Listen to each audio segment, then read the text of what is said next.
Starsi yang tiada batasnya. Sejumlah pendekar yang sesungguhnya tengah membawa sekian belas kapal kuno beranjak kemari. Seorang pemuda yang duduk di bagian teratas kapal kuno yang memimpin itu tiba-tiba membelalak mata dan berseru. Ada musuh kuat yang datang menyerang. Huis. Sebuah aura pedang memecahkan langit, sehingga memancarkan sinar putih emas yang cemerlang dan sangat tajam. Ia itu adalah seorang pemuda tampan dengan tangannya yang menggenggam pedang langit dan menebaskannya ke bawah. Sawyer Liu, kamu berani. Dang. Pria paruh baya itu marah dan mengeluarkan aksi dengan mendaratkan kedua tangan di atas pedang yang gemetar, ingin memaksa Sawyer Liu mundur. Set. Suara pedang terdengar, pria paruh baya pun langsung mematahkan pedang itu menjadi dua bagian. Sekian belas kapal kuno yang berada di belakang juga hancur dalam seketika. Para praktisi yang berada di atas kapal meninggal semua dan hanya beberapa orang saja yang terselamatkan. Beberapa orang ini adalah putra surgawi yang terkenal di Starsi. Mereka semua adalah penerus keturunan langsung dari ajaran besar dan memiliki kemampuan tingkat Raja Dewa. Bahkan orang yang menjadi pemimpin itu juga memiliki kultivasi tingkat puncak Raja Dewa dan sisa selangkah lagi untuk mencapai tingkat Chaos, namun ia malah terbunuh begitu saja oleh Sawyer Liu. Mereka juga pernah mendengar nama Sawyer Liu yang merupakan murid besar dari Sekte Pedang Sushan, serta putra surgawi yang terkenal di satu Starsi. Hanya saja beberapa ajaran besar ini cukup berwaspada akan ajaran besar yang berasal dari Blue Star. Mereka dan Sawyer Liu juga hanya mengetahui keberadaan satu sama lain saja. Namun mereka malah tidak menyangka bahwa hari ini Sawyer Liu dapat mengalahkan mereka dalam sekali tebasan pedang saja. Dalam 100 tahun ini, kalian tidak boleh menginjakkan kaki ke dalam is galaksi. Sawyer Liu memandang orang-orang berkata dengan dingin. Sawyer Liu, jangan-jangan kamu mengira kalau kamu bisa menghalangi kita dengan sekte pedang Sushanmu saja. Ada seseorang yang berteriak dengan tidak terima. Kalian coba dulu saja. Sawyer Liu berkata dengan tak acuh.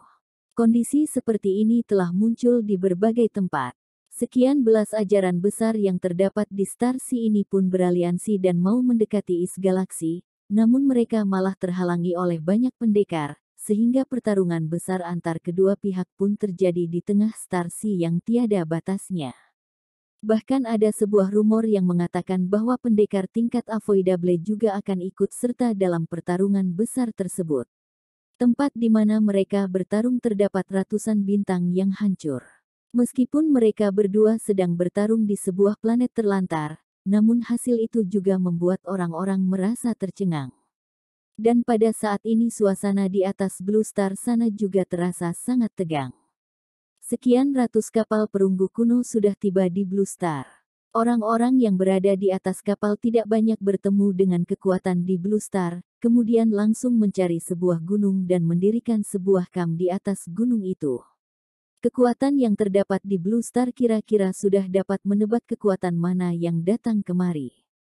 Namun adanya contoh kekuatan luar yang datang kemari sebelumnya, mereka pun tidak berani bertemu dengan beberapa kekuatan luar wilayah sana. Namun beberapa orang luar wilayah sana sama sekali tidak ada pikiran untuk bertemu dengan kekuatan Blue Star. Setelah tiba di Blue Star, mereka hanya menemukan beberapa sinar yang melayang cepat ke arah Istana Naga Laut Timur, kemudian tidak mendengar informasi apapun lagi dari mereka. Istana Naga Laut Timur sekarang pun menjadi ramai. Orang-orang dari luar wilayah sana seperti memiliki kemampuan Istana Naga. Setelah bertemu dengan Kanselir Agung Kura-Kura, banyak klan siluman yang berada wilayah perairan pun berpindah ke dalam Istana Naga. Raja Naga Dunia Rahasia Kunlun pernah datang sekali ke Istana Naga selama perjalanannya. Ia ingin mengetahui kemampuan beberapa kekuatan ini, tapi malah diberitahu untuk tidak perlu khawatir dan langsung diusir kembali. Beberapa saat kemudian, kekuatan Blue Star menyadari bahwa beberapa kekuatan luar wilayah sana tidak bermaksud untuk menyebar luas dan mereka pun merasa tenang kembali. Cameron Lin yang berada di bawah dataran peri memulaikan pelatihan yang tegang. Beberapa hari ini, ia boleh bebas mengambil semua sumber daya yang terdapat di dataran peri, pendayung dan burung rok emas juga bergiliran untuk mengajar Cameron Lin. Setiap hari Cameron Lin terjebak dalam jurang kesengsaraan dengan kultivasinya yang terus meningkat. Waktu berlalu dengan cepat. Saat ini Cameron Lin tengah merendam seluruh tubuhnya di dalam danau yang terbuat dari cairan peri dengan tubuh bagian atasnya yang tak terbalut kain. Burung rok emas melebarkan sayapnya terbang di atas danau, sambil memandang Cameron Lin berkata, "Dalam 20 tahun ini, kamu berkembang dengan sangat cepat, namun itu masih kurang. 20 tahun baru saja mencapai tingkat Raja Dewa dan itu masih sangat jauh dari kata cukup. Di Star Sisana, semua monster tua sana memiliki tingkat Chaos hingga tingkat Avoidable, bahkan aku juga curiga bahwa di sana sudah ada orang yang menginjak tingkat Kaisar. Kamu hanya pantas bertarung dengan mereka dengan menjadi Kaisar Raja Manusia. Sebenarnya ada apa yang terdapat di Blue Star, sehingga para pendekar Star Sea rela membayar sejumlah biaya untuk datang merebutnya?" Tanya Cameron Lin dengan suara pelan. Dalam beberapa tahun ini, ia juga mengetahui tingkat selanjutnya dari tingkat Raja Dewa, ada tingkat Chaos, tingkat Avoidable dan tingkat Kaisar. Akan tetapi ia tidak pernah mengerti, mengapa beberapa pendekar hebat itu mau datang ke Blue Star. Seorang pendekar Raja Dewa memiliki masa hidup 100.000 tahun dan pendekar tingkat Chaos hingga tingkat Avoidable bisa hidup lebih dari 100.000 tahun. Walaupun Blue Star pernah memiliki masa-masa jaya, tapi sekarang ia juga sudah menjadi lemah dan para pendekar itu seharusnya juga tidak ada alasan lagi untuk merebut sumber daya yang terdapat di Blue Star. Mereka tidak membutuhkan sumber daya, melainkan sebuah kesempatan untuk mencapai dunia abadi, ujar pendayung pelan-pelan. 800 tahun yang lalu, pendekar iblis menyerang Blue Star karena kesempatan untuk mencapai dunia abadi. Sejak zaman kuno, 3 orang pendekar yang berhasil membuka gerbang surga dan mencapai dunia abadi adalah orang-orang Blue Star.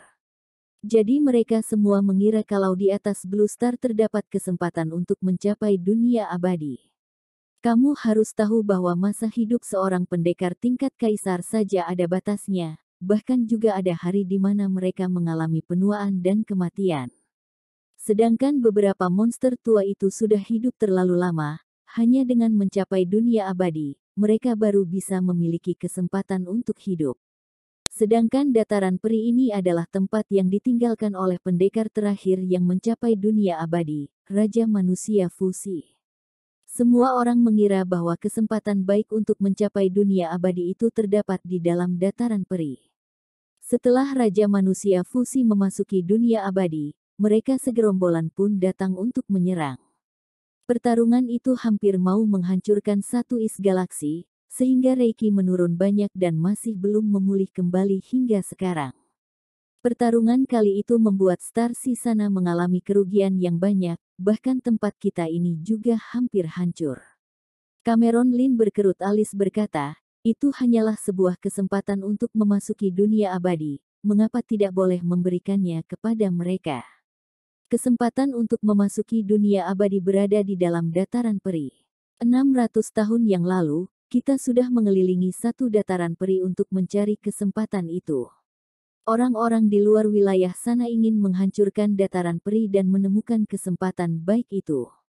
Pendayung melirik Cameron Lin sekilas dan pelan-pelan berkata, "Dataran peri ini adalah tempat untuk menahan pendekar iblis dan terhubung dengan satu is galaksi. Jika dataran peri ini dihancurkan, maka satu is galaksi akan melenyap dan sejumlah makhluk hidup yang berada di is galaksi juga harus ikut mati." Cameron Lin tidak berbicara lagi. Saat ini ia baru mengerti mengapa harus berjuang hingga mati. Kemudian ia mengejapkan mata dan lanjut melatih diri. Duar. Di atas permukaan danau muncul sebuah fenomena ganjil, terkadang juga terdengar suara raungan berbagai macam binatang. Seiring Cameron Lin berlatih, tingkat Cameron Lin yang berada di atas permukaan danau pun menjadi semakin kuat, lalu pelan-pelan berkembang ke langkah yang semakin tak tertebak. Saat ini, tubuh Cameron Lin sudah sebesar 30 meter dan ia bisa-bisanya langsung menelan 1 ton cairan peri dalam sekali nafas. Ketika begitu banyak cairan peri meresap ke dalam tubuhnya, sekujur tubuh Cameron Lin pun mulai memancarkan sinar dengan aura kuat yang asal menyembur. Energi yang tiada batasnya juga muncul dari lubuk hatinya. Duar, permukaan danau pun muncul beberapa riak tipis. Adanya begitu banyak reiki yang memasuki tubuh, mau seorang pendekar tingkat puncak Raja Dewa saja pun belum tentu bisa menanggungnya. Lanjut latih. Namun Cameron Lin tidak peduli sama sekali. Tubuhnya muncul beberapa suara lantunan kitab-kitab suci, bagai dewa yang sedang memberikan ajaran. Sejumlah mantra kuno pun muncul di sekitar Cameron Lin dan berputar mengitarinya.